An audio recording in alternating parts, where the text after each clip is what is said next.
Alhamdulillah, alhamdulillahilladzi khalaqas samawati wal ard wa ja'ala zulumati wan nur thumma alladzina kafaru bi rabbihim ya'dilun. Asyhadu an la ilaha illallah wahdahu la syarikalah, ahadan samadan lam yalid wa lam yulad wa lam yakul lahu kufuwan ahad. Wa asyhadu anna Muhammadan abduhu wa rasuluhu alladzi la nabiyya ba'dah. Allahumma shalli ala Muhammadin asyrafil anbiya'i wal mursalin wa ala alihi wa ashabihi ajma'in, amma ba'du. Fa ya ibadallah, usikum wa iyaya bitaqwallahi ta'ala wa ta'atihi la'allakum tuflihun. Qala Allah Ta'ala fil Qur'anil Karim, a'udzu billahi minasyaitonir rajim, bismillahirrahmanirrahim.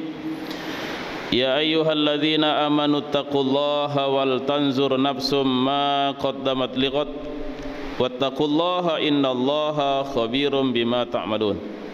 Wa qala Rasulullah sallallahu alaihi wasallam, ittaqillaha yaj'al laka makhraja. Wa sadaqa rasuluhu nabiyul karim wa nahnu ala dzalika minasyahidin wa syakirin walhamdulillahi rabbil alamin. Ma'asyiral muslimin, sidang jamaah Jumat rahimakumullah, dengan ucapan alhamdulillah tak bosan-bosannya kita kembali ingat berterima kasih dan bersyukur kepada Allah Subhanahu wa taala atas berbagai nikmat dan karunia yang telah Allah anugerahkan kepada kita. Salawat dan salam atas junjungan kita baginda Nabi besar Muhammad Rasulullah sallallahu alaihi wasallam. 10 kebaikan akan dicatat, 10 dosa akan diampunkan oleh Allah, dan 10 derajat akan dinaikkan di sisi Allah Subhanahu wa taala karena berselawat kepada Rasulullah sallallahu alaihi wasallam.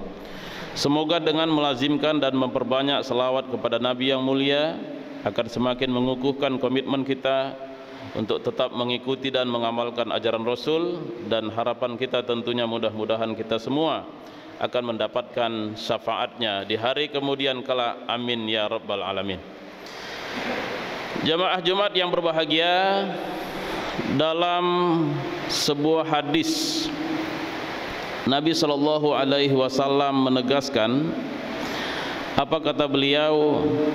Tafakkaru fi khalqillah wa la tafakkaru fi dzatillah fa innakum lan taqdiru qadrah.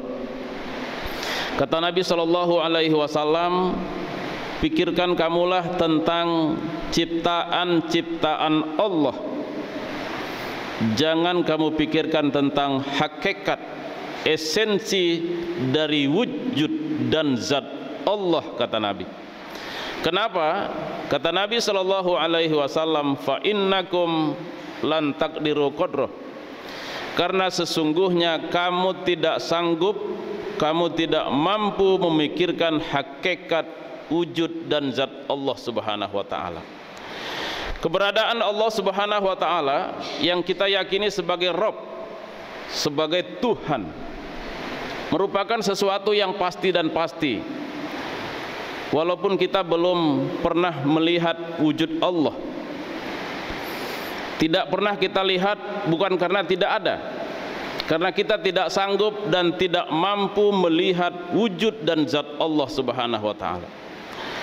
Dalam sebuah mafhum hadis, Nabi sallallahu alaihi wasallam menegaskan, kalau seandainya Allah Subhanahu wa taala memperlihatkan wujudnya kepada bumi, matahari dan bulan, maka niscaya bumi, matahari dan bulan itu akan pecah dan terbelah, kata Nabi. Kalau seandainya Allah Subhanahu wa taala memperlihatkan wujudnya kepada manusia dan malaikat, maka niscaya manusia dan malaikat itu akan musnah, kata Nabi. Dan kalau seandainya Allah memperlihatkan wujudnya kepada sebuah gunung, maka dipastikan gunung yang besar itu akan hancur lebur, kata Nabi sallallahu alaihi wasallam. Sejarah syarat dengan contoh jamaah yang berbahagia, ada seorang nabi yang bernama Nabi Musa alaihi salam. Nabi Musa alaihi salam pernah bermohon, meminta kepada Allah agar Allah memperlihatkan wujudnya kepada Musa. Kata Allah, lantaroni, wahai Musa, engkau tidak sanggup melihat wujudku. Tapi karena Nabi Musa alaihi salam ngotot, akhirnya Allah subhanahu wa ta'ala perintahkan kepada Musa alaihi salam untuk mendekati sebuah gunung yang besar. Allah ingin memperlihatkan wujudnya kepada sebuah gunung yang besar itu. Kalau seandainya gunung yang besar itu tidak hancur, engkau akan dapat melihatku, wahai Musa, kata Allah. Jamaah yang berbahagia, ketika Allah subhanahu wa ta'ala memperlihatkan cahayanya saja, bertajalli kepada sebuah gunung yang besar itu, yang apa yang terjadi jamaah yang berbahagia? Gunung yang besar itu hancur lebur, rata dengan tanah. Nabi Musa alaihi salam jatuh pingsan.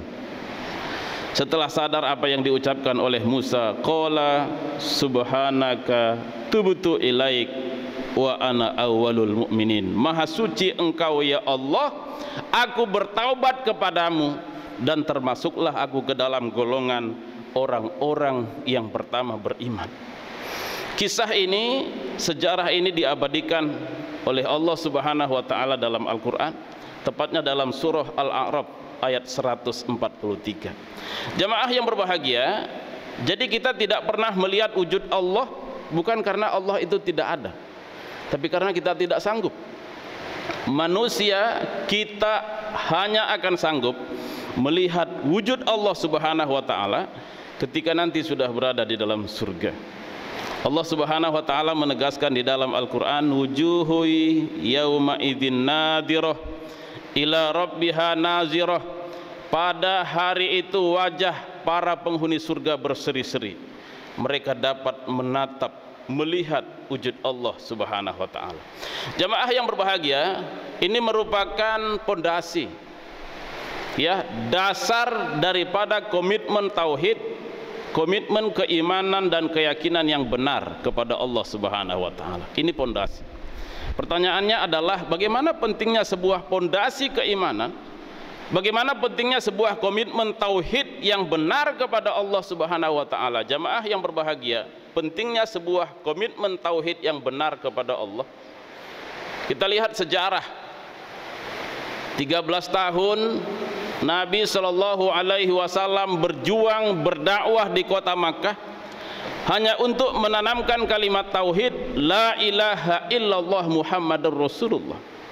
Kita ketahui bersama jamaah yang berbahagia, masa kenabian Nabi besar Muhammad Shallallahu Alaihi Wasallam itu 23 tahun yang dibagi kepada dua fase, fase Makkah dan fase Madinah.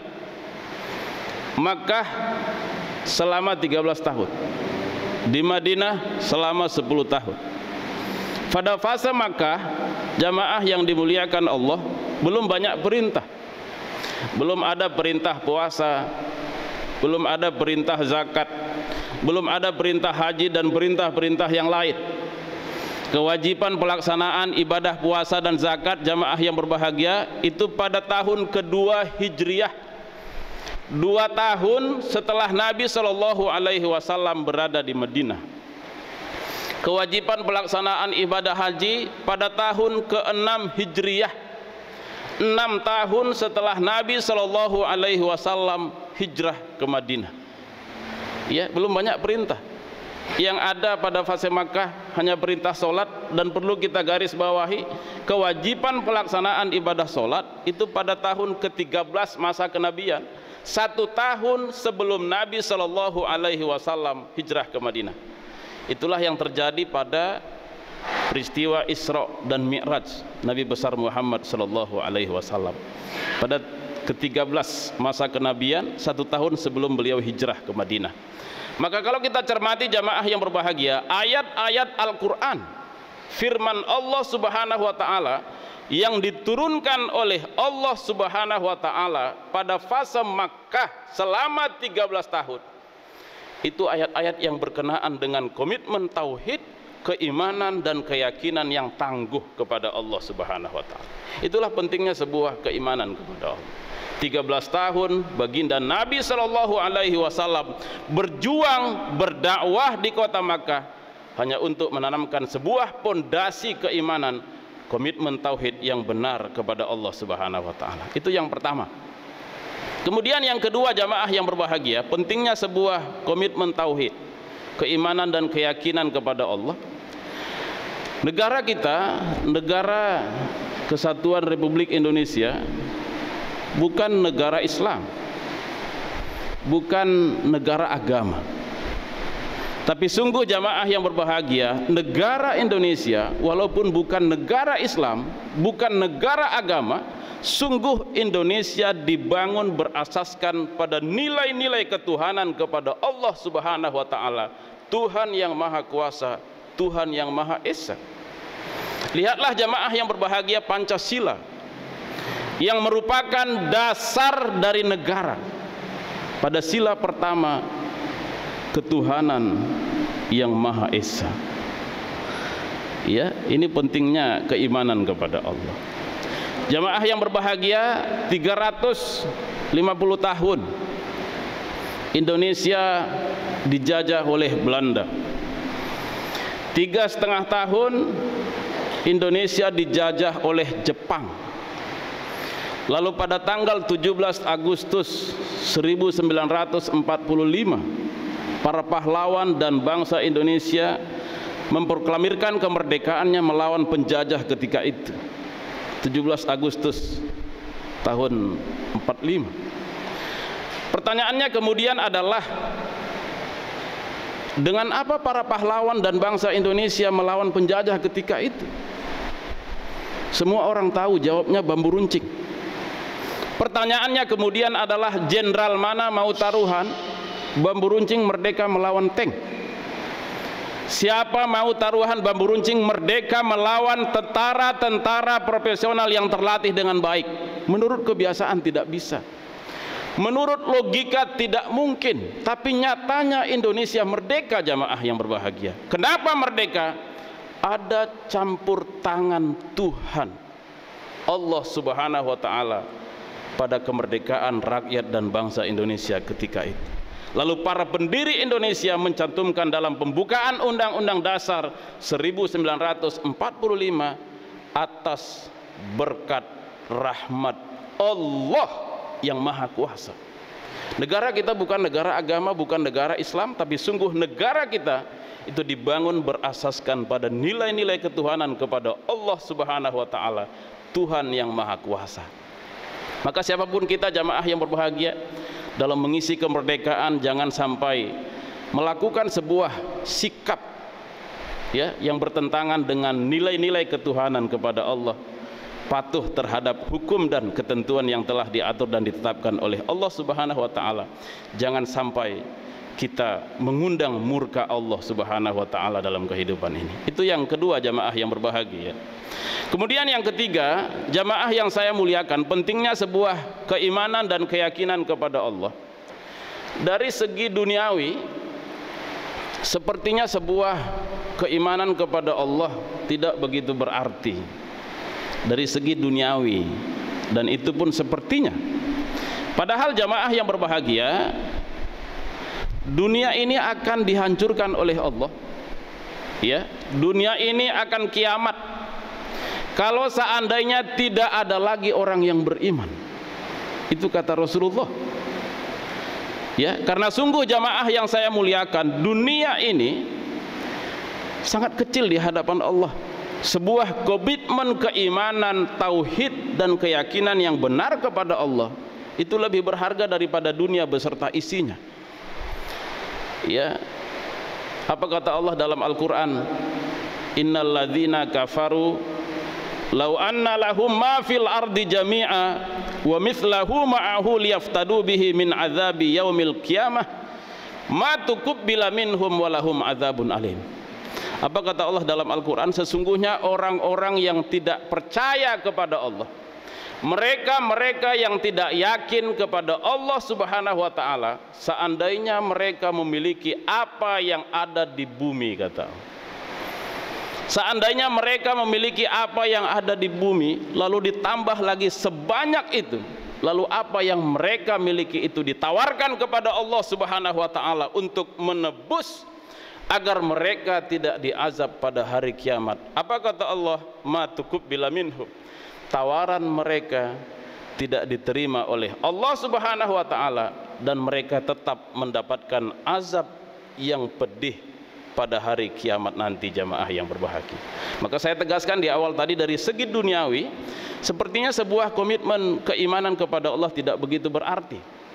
Karena dari segi duniawi, orang-orang yang tidak beriman pun kepada Allah, mereka-mereka yang tidak yakin kepada Allah Subhanahu wa taala, dari segi duniawi bisa mendapatkan fasilitas duniawi, meraih keberhasilan dan kesuksesan duniawi bisa. Syaratnya tidak mesti beriman. Ya, maka iman dan amal soleh sesungguhnya, jamaah yang berbahagia, hakikatnya adalah itu orientasinya lebih kepada akhirat, jamaah yang berbahagia. Ya, mereka-mereka yang memiliki apa yang ada di bumi ditambah lagi sebanyak itu, kata Allah, lalu ditawarkan kepada Allah agar mereka tidak diazab pada hari kiamat. Apa yang mereka miliki itu sebanyak apapun tidak diterima oleh Allah Subhanahu wa taala. Jemaah yang berbahagia, kenapa sebuah komitmen keimanan dan keyakinan kepada Allah lebih berharga daripada dunia dan isinya? Jawabnya sederhana. Karena dunia beserta isinya itu ada batasnya. Ya, akan hancur, fana. Sementara sebuah komitmen keimanan dan keyakinan kepada Allah Subhanahu wa taala itu akan abadi dunia sampai ke akhirat. Sebagai seorang mukmin, kita yakin dan percaya ada hidup sesudah mati dan ada akhirat sesudah dunia. Ya, di akhirat nanti hanya ada dua tempat, jamaah yang berbahagia, surga atau neraka. Dan sebuah keimanan kepada Allah itu menjadi sesuatu yang sangat penting untuk menyelamatkan kita dari azab Allah pada hari kiamat. Jemaah yang berbahagia, barangkali ini khutbah Jumat singkat yang dapat saya sampaikan pada hari yang barokah ini. Semoga kita dapat mengambil pelajaran dan hikmah dari apa yang telah saya sampaikan. Lebih kurang mohon maaf, kepada Allah kita selalu mohon ampun. Barakallahu li wa lakum fil Qur'anil Karim, wa nafa'ani wa iyyakum bima fihi minal ayati wa dzikril hakim, wa taqabbala minni wa minkum tilawatah, innahu huwal ghafurur rahim.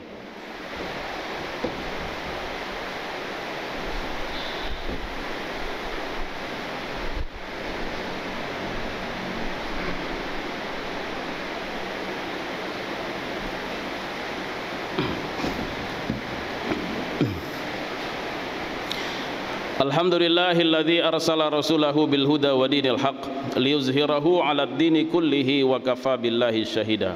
Asyhadu an la ilaha illallah wahdahu la syarikalah al malikul haqqul mubin, wa asyhadu anna Muhammadan abduhu wa rasuluhu afdalul makhluqin. Allahumma salli ala Muhammadin asrafil anbiya'i wal mursalin wa ala alihi wa ashabihi ajma'in, amma ba'du. Fa ya ayyuhal muslimun ittaqullaha haqqa tuqatih wa la tamutunna illa wa antum muslimun. Wa'lamu anna Allah ta'ala shalla ala nabiyhi qadima faqala ta'ala innallaha wa malaikatahu yusholluna 'alan nabi ya ayyuhalladzina amanu sallu alaihi wa sallimu taslima. Allahumma salli ala Muhammad wa ala ali Muhammad kama sallaita ala Ibrahim wa ala ali Ibrahim, wa barik ala Muhammad wa ala ali Muhammad kama barakta ala Ibrahim wa ala ali Ibrahim fil alamina innaka Hamidum Majid. Radallahu ala al-khulafa'ir rasyidin Abu Bakr wa Umar wa Utsman wa Ali wa ala tabi'in wa tabi'in tabi'in wa man tabi'ahum bi ihsanin ila yaumiddin. Allahumma ighfir lana wa lil muslimin wal muslimat wal mu'minin wal mu'minat al ahya'i minhum wal amwat innaka sami'un qaribun mujibud da'wat wa ya qadiyal hajat. Allahumma ahsin akibatana fil umuri kulliha wa ajirna min khizyid dunya wa adzabil akhirah. Rabbana atina min ladunka rahmatan wa hayyi lana min amrina rasyada. Rabbana atina fid dunya hasanah wa fil akhirati hasanah wa qina adzabannar. Walhamdulillahi rabbil alamin. Ibadallah, innallaha ya'muru bil adli wal ihsan wa ita'i dzil qurba wa yanha 'anil anil fahsya'i wal munkari wal baghi ya'izukum la'allakum tadhakkarun fadhkurullahal azima yadhkurkum washkuruhu ala ni'amihi yazidkum was'aluhu min fadlihi yu'tikum wa la dzikrullahi akbar wallahu ya'lamu ma tasna'un. Aqimus shalah.